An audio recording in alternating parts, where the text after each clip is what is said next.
He slapped his ex at the club, not knowing she now belongs to a Korean mafia boss. The next move was fatal.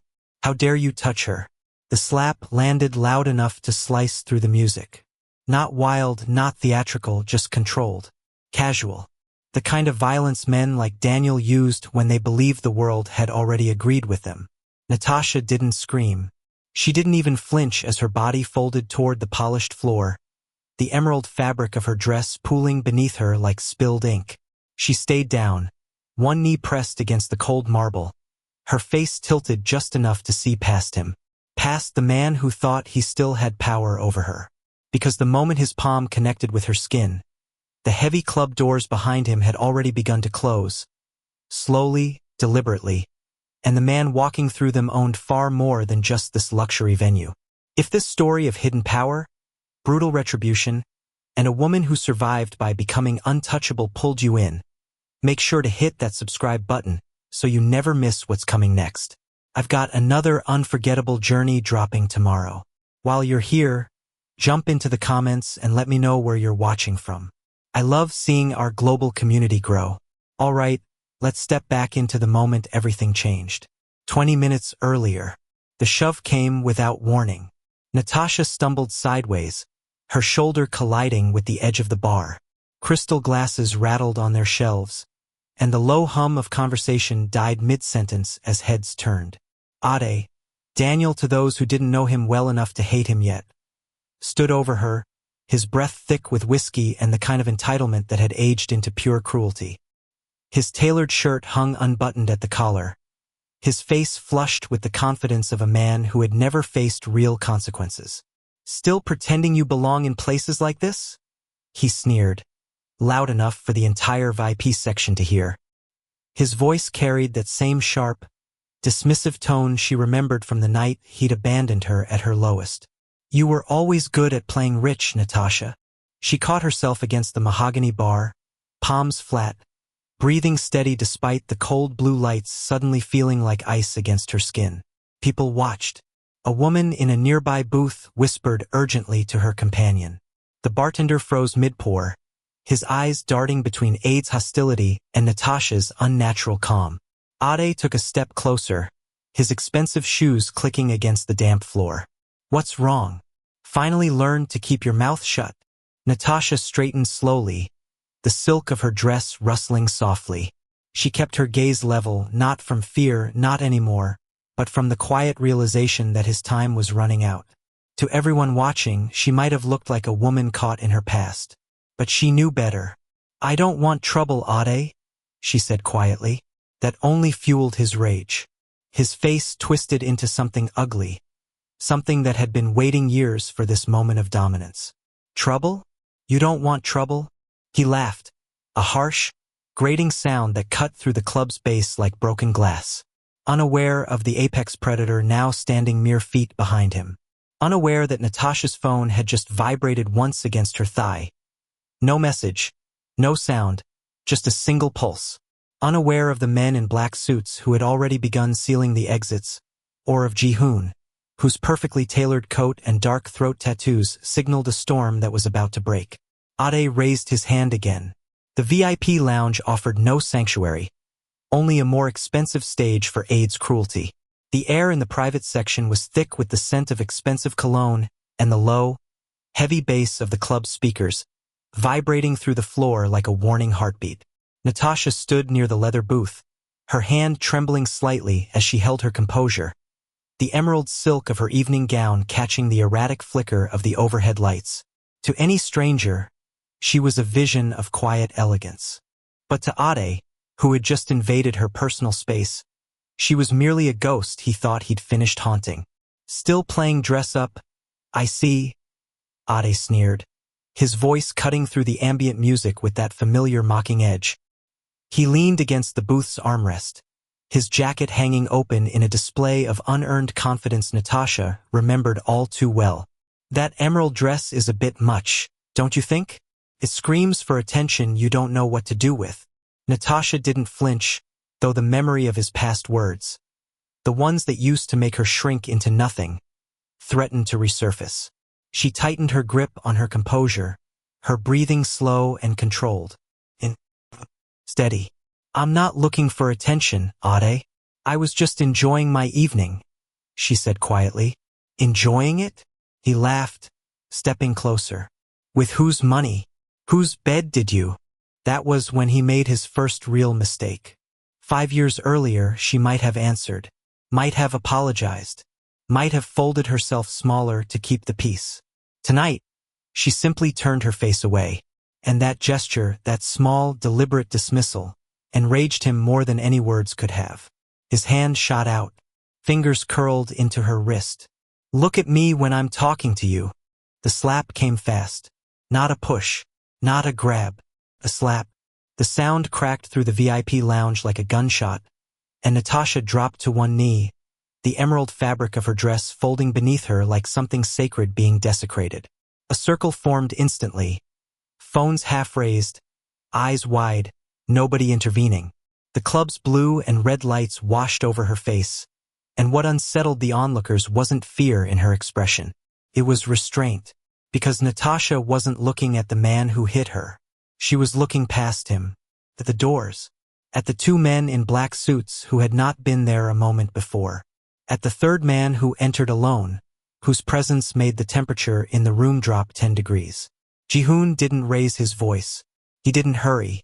His tailored coat hung open, revealing a white shirt unbuttoned at the collar, dark tattoos climbing his throat like a warning written in ink instead of words. The music didn't stop, but somehow no one could hear it anymore. He crossed the floor with the inevitability of a closing trap, and knelt beside Natasha. Are you hurt? He asked. His voice wasn't loud. It didn't need to be. Ade scoffed, still riding the high of his own violence. Who's this? Your new sponsor. Ji-hoon didn't look at him. Not yet. Natasha placed her hand in Ji-hoon's, her fingers steady now. I told him to leave. Ji-hoon stood, bringing her up with him. Only then did he face Ade. My wife, he said. The word didn't echo. Crushed. 5 years earlier. The hospital corridor smelled like bleach and something deeper, something that clung to skin and clothes and never quite washed away. Natasha sat on the vinyl bench outside room 407, her mother's room. Her hands clasped so tightly her knuckles had gone white. She'd been wearing the same jeans for 3 days. Her hair hung limp. She hadn't slept. Ade stood 5 feet away, checking his phone.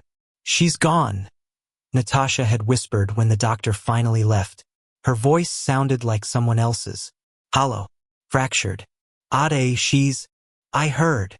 He didn't look up from his screen. I'm sorry. 2 words, delivered like an afterthought. Natasha stood, her legs unsteady, reaching for him instinctively.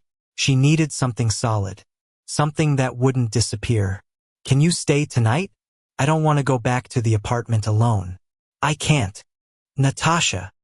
He finally looked at her, and what she saw in his eyes wasn't sympathy. It was impatience, annoyance. I have work in the morning. I know, but you've been like this for weeks. He pocketed his phone, his jaw tight, crying every night, calling me at 2 a.m. I can't keep doing this.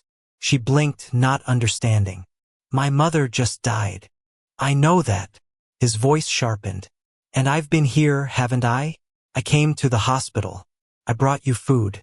But grief doesn't give you permission to drag me down with you. Drag him down. As if her mother's death was an inconvenience he'd tolerated long enough. Ade, please. You need to pull yourself together, Natasha. He adjusted his jacket, already halfway gone. This sadness? It's unattractive. You're becoming a burden. The word landed like a slap she didn't see coming. Burden. I need someone lighter, he continued, softer now, as if cruelty delivered gently was somehow kinder. Someone who doesn't make everything so heavy. You understand, right? She didn't, but she nodded anyway, because that's what small people do when the world tells them they're too much and not enough all at once. Ade left. She stood in that corridor, alone, broke, drowning, and watched him walk away without looking back. The weeks that followed were a blur of unpaid bills and unanswered calls. Natasha moved through her mother's apartment like a ghost, packing things she couldn't afford to keep, selling furniture to pay for a funeral no one attended. The landlord called twice, then the bank, then the debt collectors her mother had hidden from her. Ade's voice echoed in her head at night. You're becoming a burden. She believed him. She internalized the shame, wore it like a second skin, and survived only because there was no other option. She got a job waitressing, then another. She learned to keep her head down, her voice quiet, her grief invisible.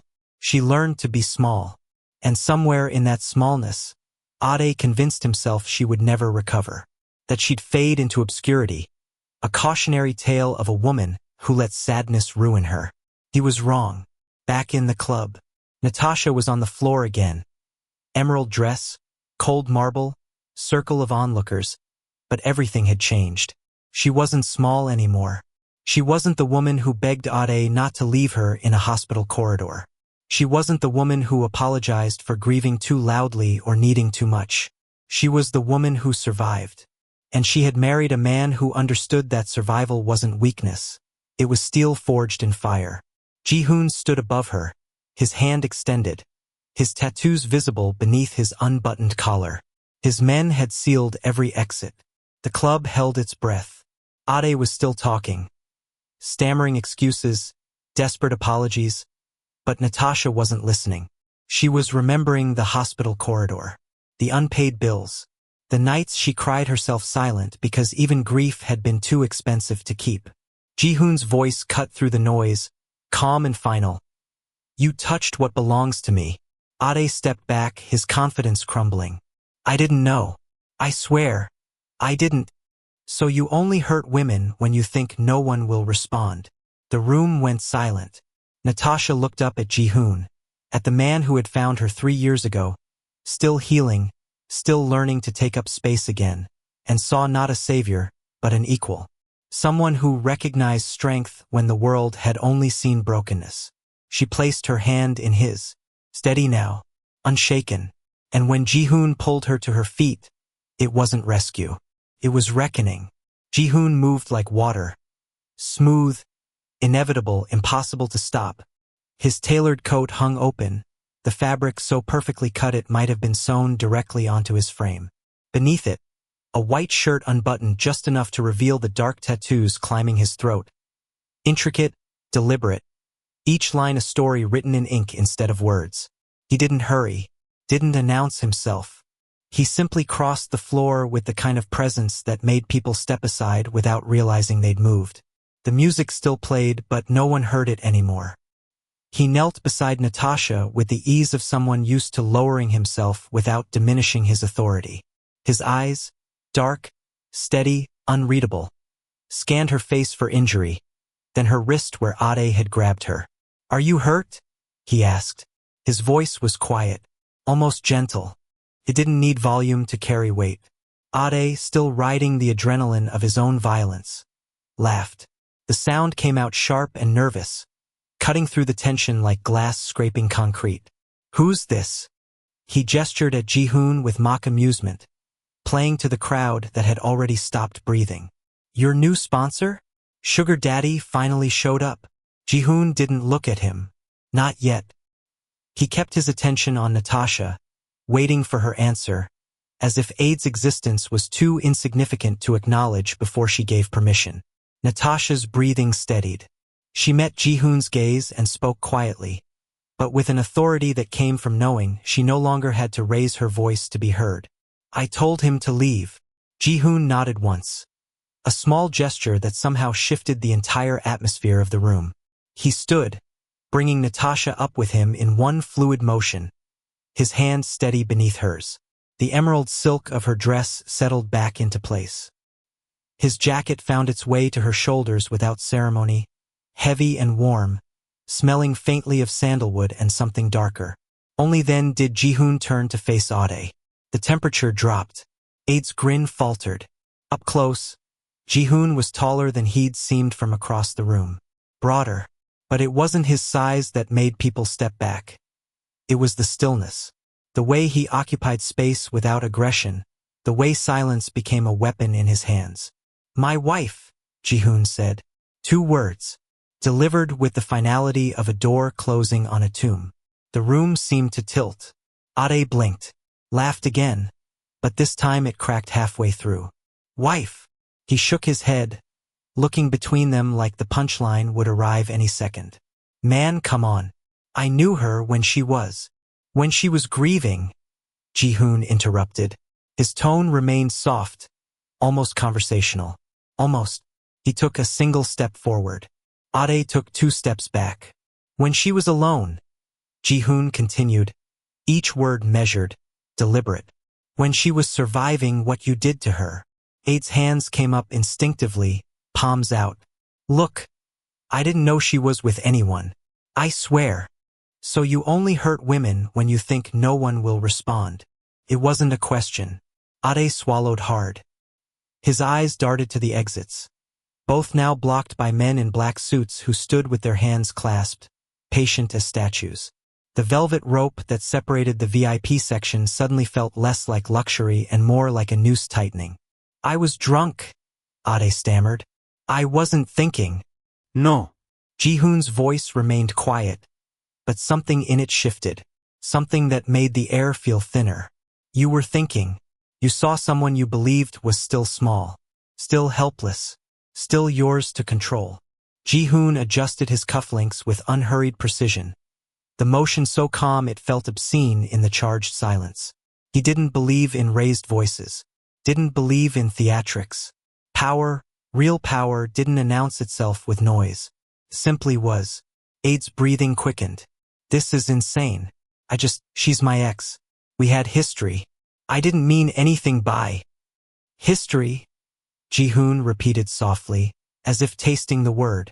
Is that what you call abandoning someone at their mother's funeral? Ade went pale. Natasha hadn't moved from Ji-hoon's side, but her hand tightened slightly around his. Not from fear, from memory. You left her alone when she needed someone most, Ji-hoon continued, his gaze never leaving Ade's face. You called her grief a burden. You made her believe she deserved to be small. Ade's mouth opened, but no words came. And tonight, Ji-hoon said, his voice dropping to something barely above a whisper. You touched what belongs to me. The club held its breath. Ade finally understood. The exits were blocked. The crowd had gone silent. And the man standing before him, the man who hadn't raised his voice once, was the most dangerous person he'd ever met. Ji-hoon smiled faintly. It was not a kind smile. The room didn't collapse all at once. It happened in increments too small to name, like water rising 1 inch at a time until you realize you can't breathe. Ji-hoon gestured once. A subtle movement of his hand, barely more than a finger tilting toward the floor. The men in black suits moved. Not toward Ade. That would have been too obvious, too merciful. Instead, they moved around him, repositioning with choreographed precision. A chair slid backward. A table shifted 3 feet left. The velvet rope that marked the VIP section lifted and relocated, cutting off the path to the main floor. Ade didn't notice at first. He was too busy scrambling for words, for leverage, for any foothold in a conversation that had already buried him. Listen, man, Ji-hoon, right? His voice climbed higher, desperation bleeding through forced familiarity. I didn't know. How could I have known? She never said anything. We broke up years ago. I thought. You thought she was still alone, Ji-hoon finished calmly. He hadn't moved from his position, hands loose at his sides, expression unreadable. Still vulnerable. Still someone you could hurt without consequence. No, Ade shook his head violently. I was drunk. I wasn't thinking straight. It was a mistake. Drunk? Ji-hoon repeated, as if considering the word. Tell me, when you abandoned her in that hospital corridor 5 years ago, were you drunk then too? Ade froze. When you called her grief unattractive, Ji-hoon continued, his voice still soft, still measured. Were you drunk? Silence. Or is drunkenness just the excuse you use when people finally ask why you enjoy making women feel small? The space around Ade had shrunk to less than 10 feet in diameter. The crowd had thinned without him noticing. Guests ushered toward other sections, staff redirected, witnesses reduced to those who needed to see what happened to men like him. Aid's breathing turned shallow. He spun, looking for an exit that wasn't there. This is crazy. You can't just... Can't what? Ji-hoon asked. Keep you here? We're simply having a conversation. But the exits had vanished behind walls of black suits and crossed arms. Natasha had been watching in silence, Ji-hoon's jacket still draped over her shoulders like armor. Now she stepped forward, the emerald silk of her dress catching the low lights as she moved with a steadiness she'd earned through years of rebuilding. Aid's eyes snapped to her, desperate. Natasha, please, tell him this is insane. Tell him. You didn't slap me because you were drunk, she said quietly. Her voice cut through his panic like a scalpel. You slapped me because you thought I was still the woman who begged you not to leave. She moved closer, unhurried, deliberate. You thought I was still small. Aid's face twisted. I was wrong. Okay? I was wrong. I'm sorry. You were wrong, she agreed. But not about everything. He looked up, grasping at hope like a drowning man reaching for driftwood. What do you mean? Natasha's expression didn't soften. You were right that I needed to survive you. I just did it better than you expected. Aid's knees buckled slightly. He caught himself against a table that hadn't been there a moment ago, placed precisely by one of Ji-hoon's men to keep him upright. They wanted him standing for this. Natasha, listen. His voice cracked. I can fix this. I'll apologize. Publicly. I'll do whatever you want. Just tell him to let me go. Ji-hoon stepped forward then, closing the distance until he stood directly in front of Ade. Close enough that Ade could see the tattoos on his throat in detail. Serpents coiled around symbols that looked ancient and unforgiving. Let you go, Ji-hoon repeated thoughtfully. He tilted his head, as if genuinely considering it. You have two choices. Ade seized on the word like salvation. Anything. I'll take anything. Ji-hoon gestured toward the far end of the club, where a service door had been left conspicuously open. Beyond it, the alley stretched into darkness. Dimly lit, empty, a void waiting to swallow mistakes. You walk through that door, Ji-hoon said, and disappear forever. No explanations. No goodbyes. You leave this city, this life, and you never return. You become a ghost. Ade swallowed hard, his eyes fixed on the open door like it was the only light in hell. And the second choice? Ji-hoon's smile returned, faint, almost sad. You stay, he said softly, and remind everyone why fear exists. Aid's face drained of color. His hands trembled. The room pressed in from all sides. Walls that weren't walls, exits that had closed without sound. Men who watched without blinking. I'll go, Ade stammered. I'll go right now. I swear you'll never. Too late, Ji-hoon said. The words hung in the air like a death sentence. Aid's panic ignited into something primal, something beyond reason. Pride and terror fused into one desperate, fatal impulse. He lunged. It wasn't calculated. There was no strategy in Aid's movement, no thought behind the desperate lunge that carried him forward. Just instinct, panic, pride refusing to die quietly, even when logic screamed that survival meant surrender. His hands reached for Ji-hoon's throat, or maybe his collar, or maybe just empty air. It didn't matter. He never made contact. Ji-hoon shifted his weight almost imperceptibly, a movement so subtle it might have been breath rather than evasion. Aid's momentum carried him past, his expensive shoes losing traction on the polished floor. His arms windmilled once, grasping for balance that wasn't there. The sound came before anyone understood what had happened. A single, sharp crack, marble meeting bone with the kind of finality that makes silence mandatory. Aid's body folded. Not dramatically. Not with the theatrical collapse of movie deaths. He simply stopped being upright and became a shape on the floor, one arm bent at an unnatural angle, his head turned slightly to the side. A thin line of crimson began spreading beneath him, dark against the club's pale stone, moving slowly like ink bleeding through expensive paper. The music played on for 3 more seconds. Then someone, maybe the DJ, maybe management, Cut it. Silence swallowed the room. No one screamed. No one rushed forward.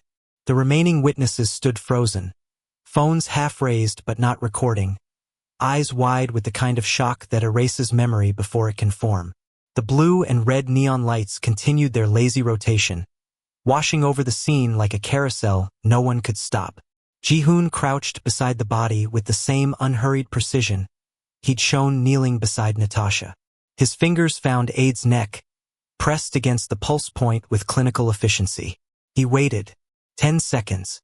15. 20. Then he stood, brushing invisible dust from his knees, and turned to face the room. He chose, Ji-hoon said. His voice wasn't loud, wasn't defensive, wasn't apologetic. It was simply factual, the way someone might observe that rain is wet or that gravity pulls downward. A statement of consequence, not judgment. The men in black suits moved immediately, not toward the body. That would come later. They moved toward the witnesses, gently, professionally, with the kind of firm politeness that makes compliance feel voluntary. Phones were lowered without force. A woman in a sequin dress was guided toward the main exit, her companion following wordlessly. A bartender who'd seen too much was offered a glass of water and a quiet conversation near the service entrance. The club began to reset itself. Chairs returned to their proper positions. The velvet rope lifted back into place. The DJ received a signal, wait 10 minutes, then resume with something softer. The kind of music that helps people forget. Through it all, Natasha stood motionless. Ji-hoon's jacket still draped over her shoulders. Her emerald dress unmarked except for a small wrinkle where she'd knelt. Her face unreadable. Not cold, not satisfied, not horrified. Just present. Witnessing without participating in the machinery of erasure happening around her. Ji-hoon approached and offered his hand. She took it. They walked toward the exit together, their footsteps synchronized, neither fast nor slow. Natasha didn't look back at the body, didn't glance at the dark stains spreading across marble meant for elegance, not mortality, didn't acknowledge the cleaners who would arrive within the hour, or the manager who would file a report about a tragic accident involving intoxication and poor balance. She had looked back once before. 5 years ago, in a hospital corridor, watching Ade walk away from her grief. That was enough looking back for one lifetime. The main doors opened as they approached, held by security who nodded with practiced neutrality. The night air hit them. Cooler than the club, cleaner, carrying the scent of rain that hadn't fallen yet. Behind them, the club door closed with a soft click. The city hummed, unaware. Cars passed on the street below, their headlights cutting through darkness without purpose. A couple laughed on the corner, stumbling toward a taxi. A delivery driver checked his phone, engine idling. Life continued. It always did. Ji-hoon guided Natasha toward the black sedan waiting at the curb, his hand steady at the small of her back. The driver opened the rear door without speaking, his eyes forward, professional. Natasha paused before entering, listening. Somewhere in the distance, maybe 6 blocks away, maybe 8, a siren began its wail. Rising and falling, urgent and meaningless, searching for an emergency that had already been resolved. She listened as it grew louder, closer, then changed direction. The siren faded into the city's background noise. Ambulances for other accidents, police for other crimes, emergencies that would actually be reported, investigated, remembered, but never arriving here. Never for this. Natasha slid into the car. Ji-hoon followed, the door closing behind them with the soft thunk of German engineering. The driver pulled away from the curb smoothly, merging into traffic as if they'd simply finished a pleasant evening out. Through the tinted window, the club's neon sign glowed steady and unchanged. The siren's echo lingered for another moment, then disappeared entirely. The car's interior smelled like leather and something darker. Iron, maybe, or the memory of violence still clinging to fabric. Natasha sat with her hands folded in her lap, the emerald silk of her dress pooling around her knees. The city slid past the tinted windows in streaks of gold and shadow, streetlights, late-night diners, Apartments where people slept unaware that someone had died tonight for touching the wrong woman.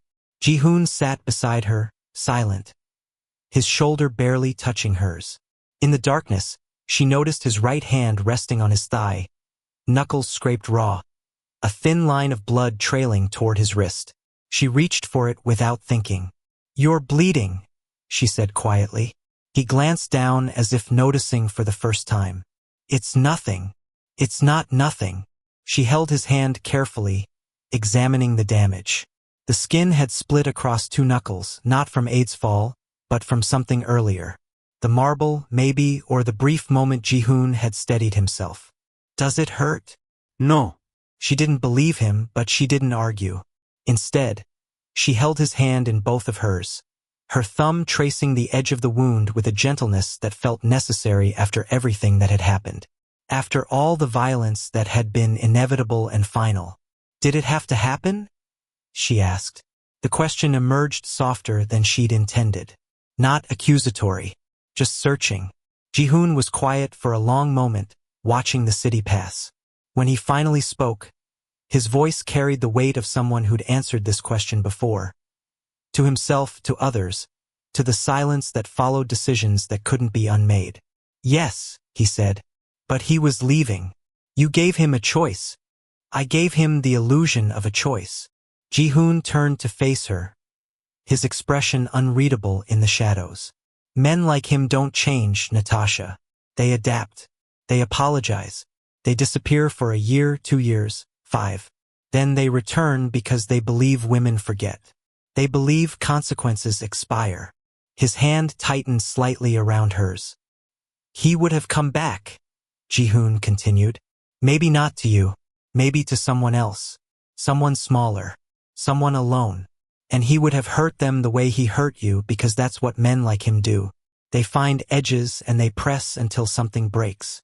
Natasha stared at their joined hands, his scarred and bleeding, hers steady now in ways they hadn't been 5 years ago. "So this was inevitable," she said. "Yes. Not revenge." No. Ji-hoon's voice softened. "Revenge is personal. Revenge is loud. This was simply consequence arriving late but arriving nonetheless."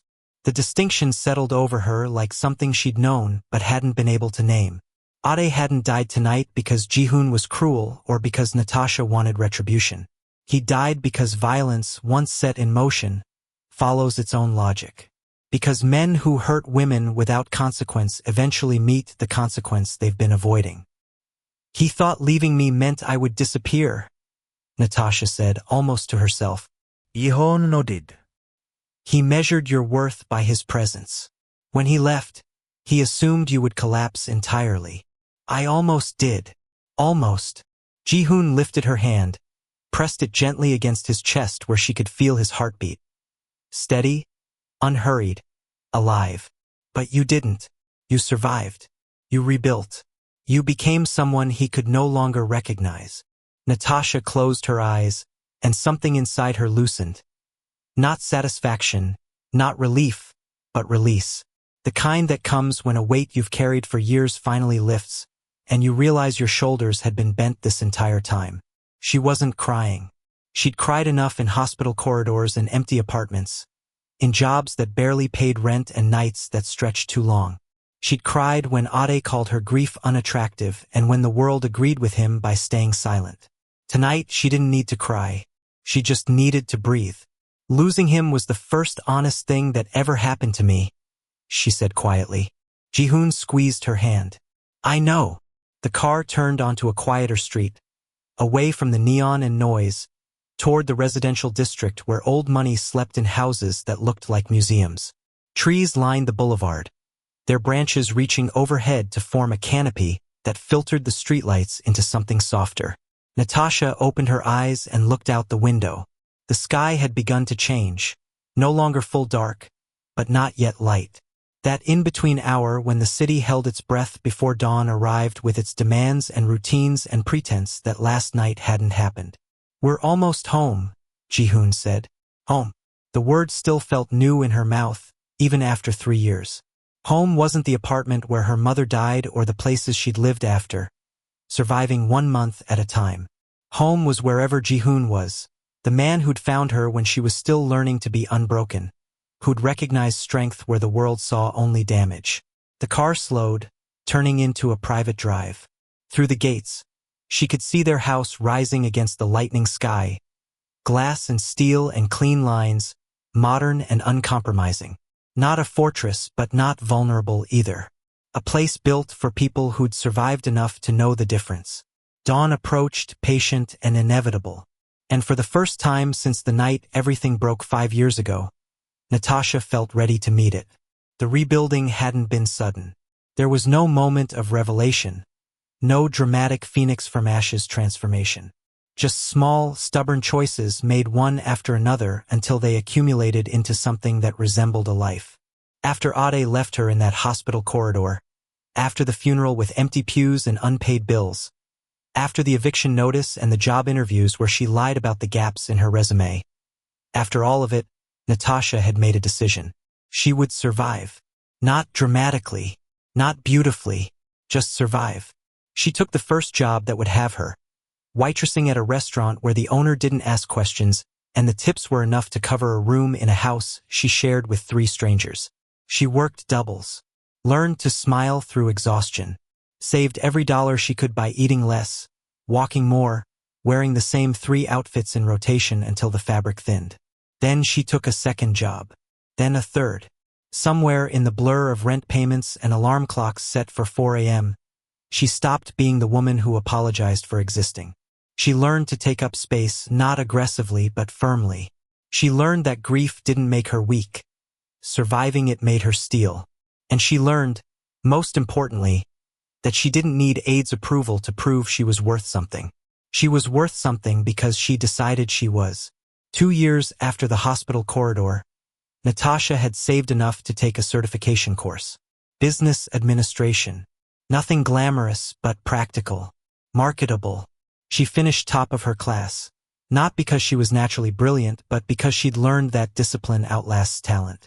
She got an office job, then a better one, then a promotion. She bought her first dress that wasn't secondhand. She started saying no to people who took more than they gave. She started building a life that belonged to her and no one else.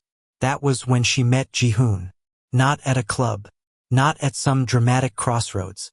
At a charity gala her company had sponsored, where she'd been coordinating logistics and he'd been attending out of obligation.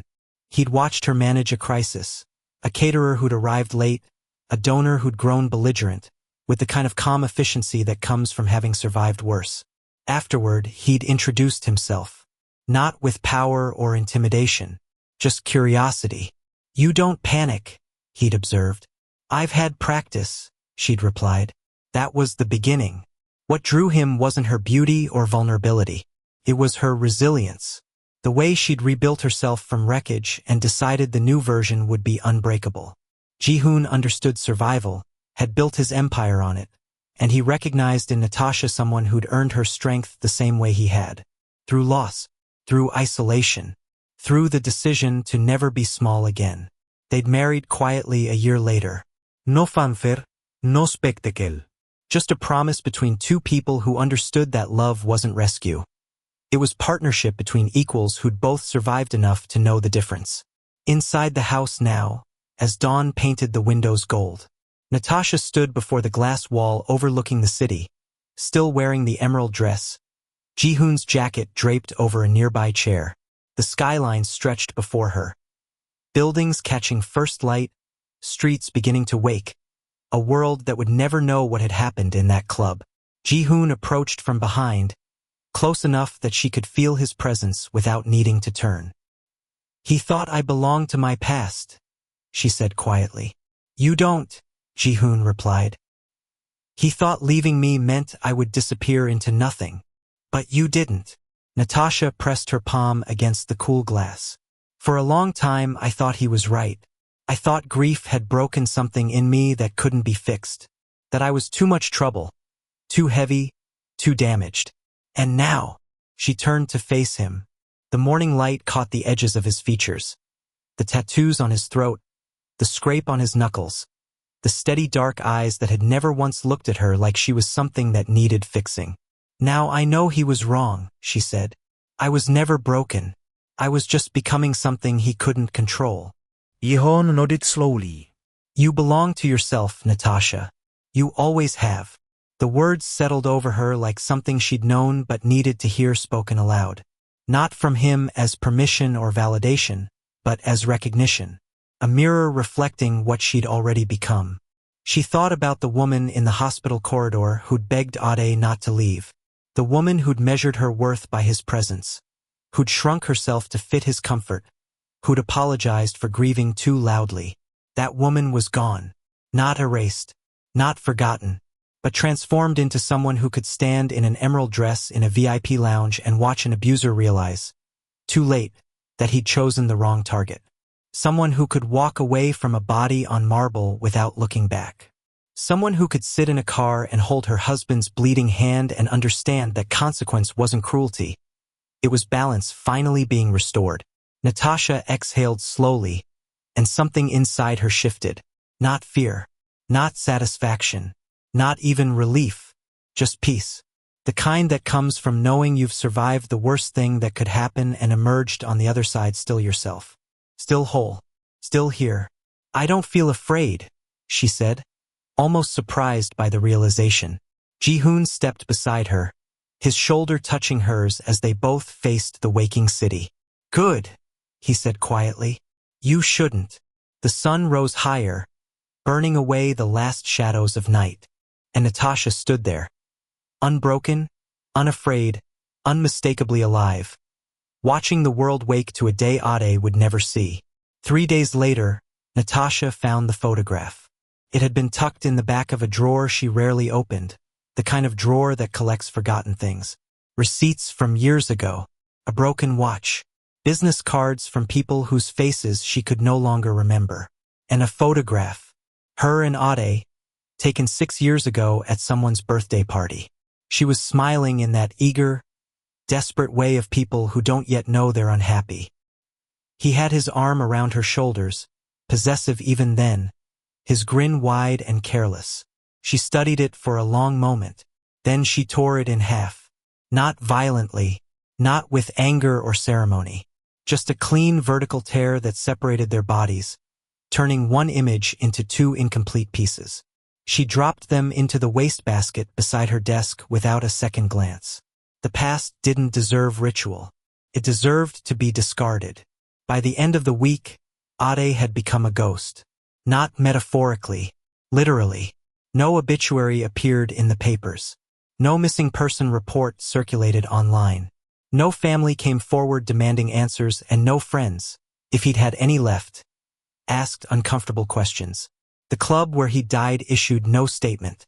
The floor where he'd fallen was cleaned and polished until no trace remained.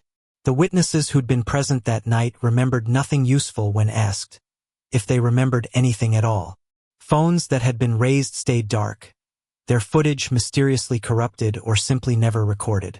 Ji-hoon had been thorough. He always was. One morning over coffee, Natasha had asked him directly, "Will there be consequences?" Ji-hoon had looked up from his newspaper, expression calm. No. You're certain? Yes.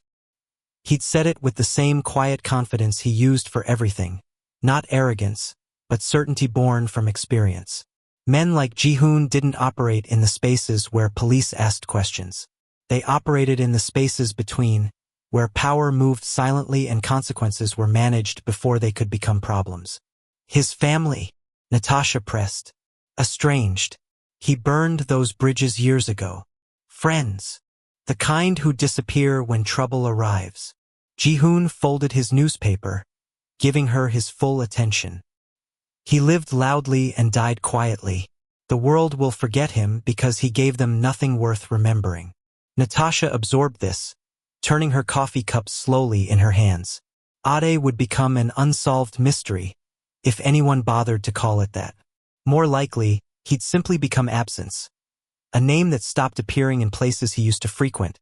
A phone number that rang unanswered until it was disconnected. A social media presence that went silent without explanation.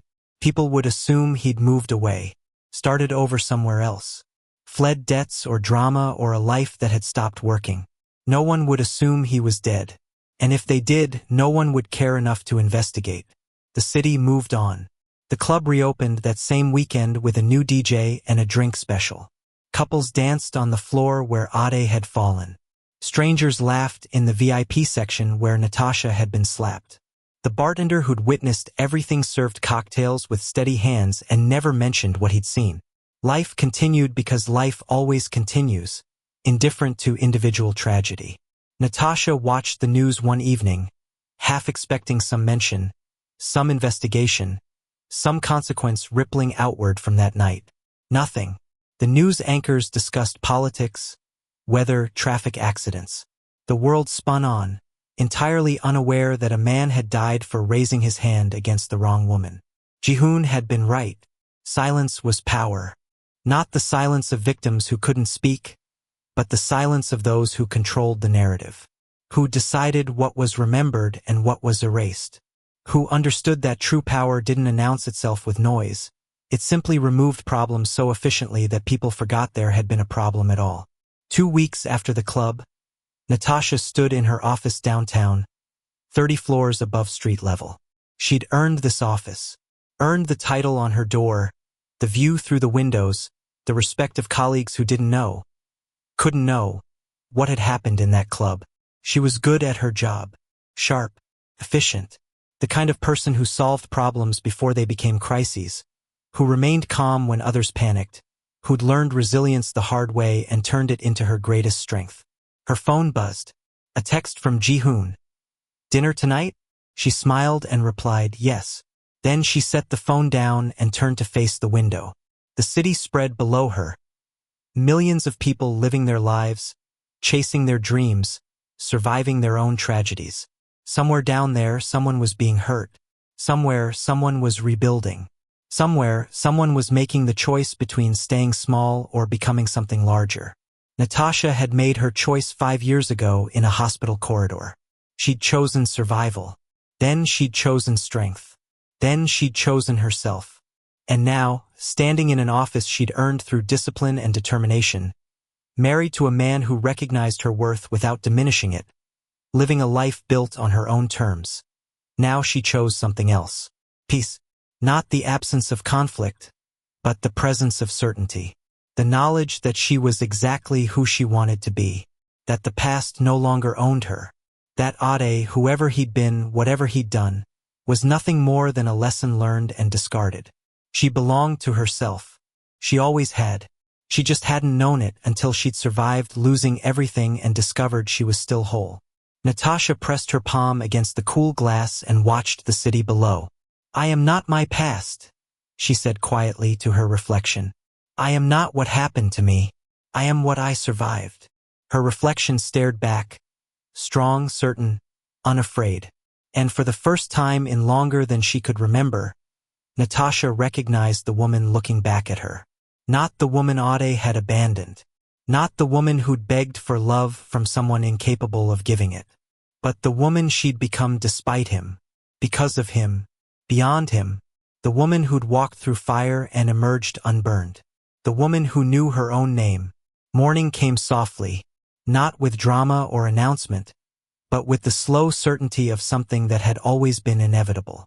Light crept across the city in gradations of gold and amber, touching rooftops first, then windows, then finally the streets below where people were already moving, rushing to work, to school, to lives that continued because continuation was what life did best. Natasha stood at the glass wall of their home, coffee warm in her hands, watching the city wake. She'd risen early out of habit, not necessity. The house behind her was quiet, peaceful, the kind of silence that comes from safety rather than fear. She wore simple clothes, dark jeans, a soft sweater, her hair loose around her shoulders. No emerald dress. No borrowed jacket. Just herself, unadorned and sufficient. The woman in the glass reflection looked back at her with steady eyes. 5 years ago, she'd stood in a hospital corridor and believed she was disappearing. That grief had made her too much and not enough simultaneously. That love was something earned through making yourself smaller, quieter, less. She'd been wrong. Love wasn't diminishment. It was recognition. And she'd had to lose everything, her mother, her relationship, her sense of self, to understand that the only person who could define her worth was her. "You're up early." Ji-hoon's voice came from behind her, still rough with sleep. She smiled without turning. "Couldn't sleep." He approached, settling beside her with his own coffee, close enough that their shoulders touched. He didn't ask if she was all right, didn't probe for trauma or regret. He simply stood there, present, allowing her to process in whatever way she needed. That was the difference, she realized. Ade had needed her small so he could feel large. Had needed her broken so he could pretend to be whole. Had needed her grateful so he could convince himself he was generous. Ji-hoon needed nothing from her except that she remain herself. He was her protector, yes, but not her savior. She'd saved herself. One stubborn choice at a time, one painful lesson at a time, one day at a time until days became years and years became a life.